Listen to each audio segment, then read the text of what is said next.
ಸಂಸದ Prajwal pen drive ಪ್ರಕರಣದಲ್ಲಿ ರಾಜಕೀಯ ಕೆಸರೆರಚಾಟ ದಿನ ಕಳೆದಂತೆ ಹೆಚ್ಚಾಗ್ತಾ ಇದೆ. ಇದರ ನಡುವೆ ಕಾಂಗ್ರೆಸ್ ಪಾಳ್ಯದಿಂದ 3 ದಿನಗಳ ಮೌನ ಯಾಕೆ ನೋಡ್ತಾ ಹೋಗೋಣ.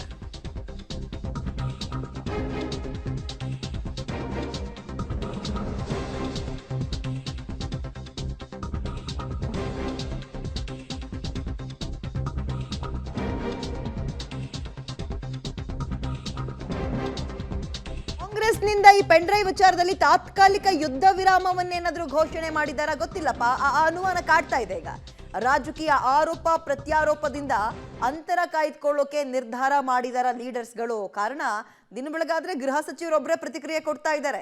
ಅದು ತನಿಖೆಗೆ ಸಂಬಂಧಪಟ್ಟಂತಹ ವಿಚಾರ ಅಷ್ಟೇ. ಅದನ್ನ ಬಿಟ್ರೆ ಎದುರಾಳಿ ಮೇಲೆ ತಿರುಗಿ ಬೀಳೋದು, ಇವ್ರು ಮಾಡ್ತಾ ಇರೋ ಆರೋಪಕ್ಕೆ ಪ್ರತ್ಯಾರೋಪ ಕೊಡೋದು, ಕೌಂಟರ್ಗೆ ವಾಪಸ್ ಪ್ರತಿ ಕೌಂಟರ್ ಕೊಡೋದು, ಇದು ಯಾವುದು ಕಾಂಗ್ರೆಸ್ ಕಡೆಯಿಂದ ಅಷ್ಟೊಂದು ಆಗ್ತಿಲ್ಲ. ಅಥವಾ ಎಲೆಕ್ಷನ್ ಮುಗಿತಲ್ಲ, ಒಂದ್ 2-3 ದಿನ ರೆಸ್ಟ್ ಅಲ್ಲಿ ಇರೋಣ ಅಂತ ಏನಾದ್ರು ನಿರ್ಧಾರ ಮಾಡಿದಾರ. ಹಾಗಾಗಿ ಡಿ ಕೆ ಶಿವಕುಮಾರ್ ನೋಡಿ ಚಿಕ್ಕಮಗಳೂರಿಗೆ ಹೋಗಿದ್ದಾರೆ. ಸಿದ್ದರಾಮಯ್ಯ ಅವರು ಕೂಡ ಇಲ್ಲ, ರೆಸ್ಟ್ ಅಲ್ಲಿ ಇದ್ದಾರೆ. ಮುಂದಕ್ಕೆ ಏನಾದ್ರು ಬೆಳವಣಿಗೆ ಆದ್ಮೇಲೆ ನಿರ್ಧಾರ ಮಾಡ್ತಾರ ಗೊತ್ತಿಲ್ಲ. ಅದ್ಯಾವುದೋ ಒಂದು ಕಾರ್ತಿಕ್ ಅಂತ ಹೇಳಿ ಯಾರ ಹುಡುಗ ಪೆನ್ ಡ್ರೈವ್ ಕತೆ ಶುರು ಆಯ್ತಲ್ಲ. ಈ ನೆನ್ನೆ ದೇವರಾಜೇಗೌಡರು ಅಂತೇಳಿ ಅವರು ಬೇರೆ ಎಲ್ಲ ಕೆಲವು ಮಾಹಿತಿ ಇಟ್ಟಿದ್ದಾರೆ ನಿಮ್ಮ ಮುಂದೆ. ಈ ಕಾರ್ತಿಕ್ ಅನ್ನೋನು ಎಷ್ಟನೇ ತಾರೀಕು ಹೇಳಿಕೆ ಕೊಟ್ಟಿದ್ದವನು? ನಾನು ಅವತ್ತು ಹುಬ್ಳಿಲಿದ್ದೇನೋ, ಹುಬ್ಳಿಲಿ ಎಷ್ಟನೇ ತಾರೀಕಿದ್ದಪ್ಪ ಅವತ್ತು? ನಾನು ಅಲ್ಲಿ ಹೇಳಿಕೆ ಕೊಡೋದಿತ್ತಲ್ಲ, ಪ್ರೆಸ್ ಮೀಟ್ ಅಂತ ಹೇಳಿದ್ನಲ್ಲ. ಅವತ್ತು ಬೆಳಗ್ಗೆ 11 ಗಂಟೆಗೆ 30ನೇ ತಾರೀಕು ಕಾರ್ತಿಕ್ ಗೌಡ ಅವನು ಪ್ರೆಸ್ನವ್ರ ಮುಂದೆ ಬರಲ್ಲ, ಅವನೊಂದು ವಿಡಿಯೋ ಮಾಡಿ ಮಾಧ್ಯಮಗಳಿಗೆ ಸರ್ಕ್ಯುಲೇಟ್ ಮಾಡ್ಕೊಂಡ್ರಿ ಕಾರ್ತಿಕ್ ಗೌಡಂದು ಅವನ ವಿಡಿಯೋನ. ಇದು ನಡೆದಿರೋದಲ್ವೇ ನಿಮ್ಮ ಕಣ್ಣು ಮುಂದೆ? ಇವತ್ತವರೆಗೂ ಕಾರ್ತಿಕ್ ಗೌಡ ಬಂದಿಲ್ಲ. ಪೆನ್ ಡ್ರೈವ್ನ ಸೂತ್ರಧಾರಿ ಇದೇ ಕಾರ್ತಿಕ್ ಗೌಡ. ಈ ಕ್ಷಣದವರೆಗೆ ಅವನು ಎಲ್ಲಿದ್ದಾನೆ ಅಂತ SIT ಅವರು ಹುಡುಕ್ಲಿಲ್ಲ. ನಿಮ್ಮ ತನಿಖೆ ನಾನು ಮುಖ್ಯಮಂತ್ರಿಗಳಿಗೆ ಸರ್ಕಾರ ಕೇಳಲಿಕ್ಕೆ ಬಯಸ್ತಾ ಇದ್ದೇನೆ, ಗೃಹ ಸಚಿವರಿಗೆ. ಈ ತನಿಖೆಯನ್ನು ರೇವಣ್ಣ ಮತ್ತು ಪ್ರಜ್ವಲ್ ರೇವಣ್ಣ ಅವರ ಮೇಲೆ ಮಾತ್ರ ಮಾಡ್ತಾ ಇದ್ದೀರೋ, ಈ ತನಿಖೆಯ ವಿಸ್ತರಣೆಯನ್ನು ಏನು ಆ ಮೇಡಮ್ ಅವ್ರು ಕೊಟ್ಟವರಲ್ಲ ಅಧ್ಯಕ್ಷರು, ಆಯೋಗದ ಅಧ್ಯಕ್ಷರು, ಅದರ ಆಧಾರದ ಮೇಲೆ ಎಲ್ಲ ರಾಜಕಾರಣಿಗಳು ಇದೆಲ್ಲ ಹೇಳಿದಾರಲ್ಲ, ಅದ್ರ ಜೊತೆಗೆ ಈ ವಿಡಿಯೋ ಬಿಟ್ಟಿದ್ದಾರಲ್ಲ ಮಾರ್ಕೆಟ್ಗೆ ಪೆನ್ ಡ್ರೈವ್ನ, ಅದನ್ನು ಒಳಗೊಂಡಂತೆ ನಿಮ್ಮ ತನಿಖೆ ಮಾಡೋದಕ್ಕೆ ಹೇಳಿದಿರೋ ಡೈರೆಕ್ಷನ್ನು. ಇದು ಇಲ್ಲಿರ್ತಕ್ಕಂಥ ಪ್ರಶ್ನೆ. 15 ದಿವಸ ಆಗಿದೆ.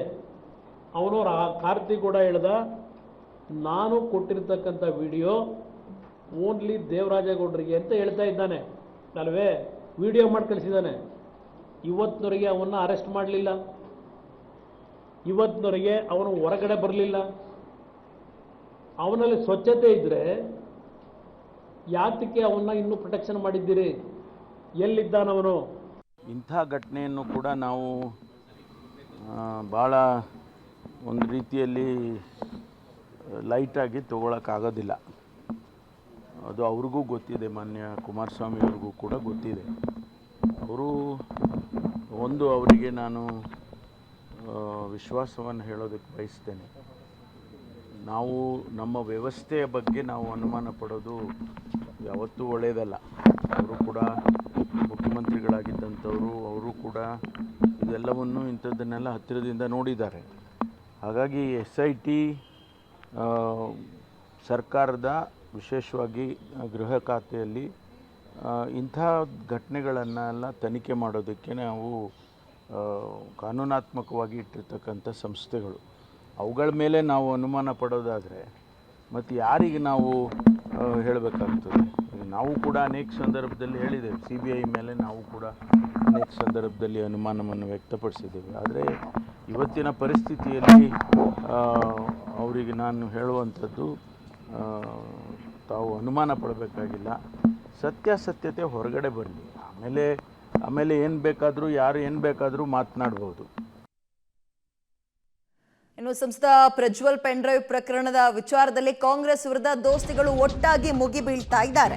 ಕಾಂಗ್ರೆಸ್ನ ಕಟ್ ಹಾಕೋಕೆ ಒಗ್ಗಟ್ಟಿನ ತಂತ್ರಗಾರಿಕೆ, ಒಗ್ಗಟ್ಟಿನ ಸಮರ ಸಾರಲು ಮತ್ತೆ ಕೈ ಜೋಡಿಸಿದ್ದಾರೆ.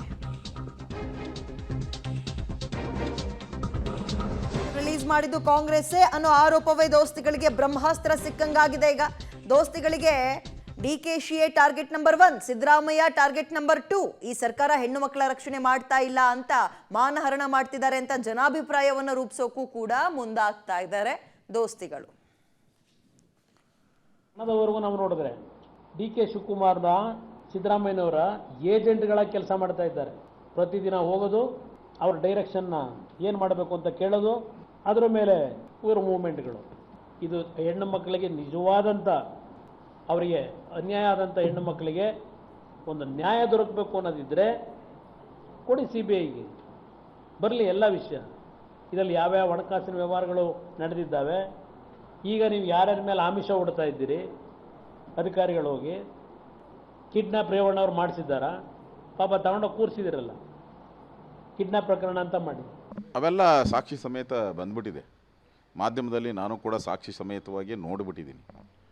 ಸಾಕ್ಷಿ ಅವ್ರು ಮಾತಾಡಿರೋದು, ಅವರು ಹೇಳಿಕೆ ಕೊಟ್ಟಿರೋದು, ಮಾತಾಡಿರೋದು ನಿಜ ಅಂತ ಒಪ್ಕೊಂಡ್ಮೇಲೆ ಇದು ಈಗ ಶಿವರಾಮೇಗೌಡ BJP ಆದರೆ ಅವ್ರು ಯಾಕೆ ಕಾಂಗ್ರೆಸ್ ಅವ್ರು ಭೇಟಿ ಮಾಡಿದ್ರು? ನಮಗೂ ಕಾಂಗ್ರೆಸ್ ಅವ್ರಿಗೂ ಆಗಿ ಬರಲ್ಲ.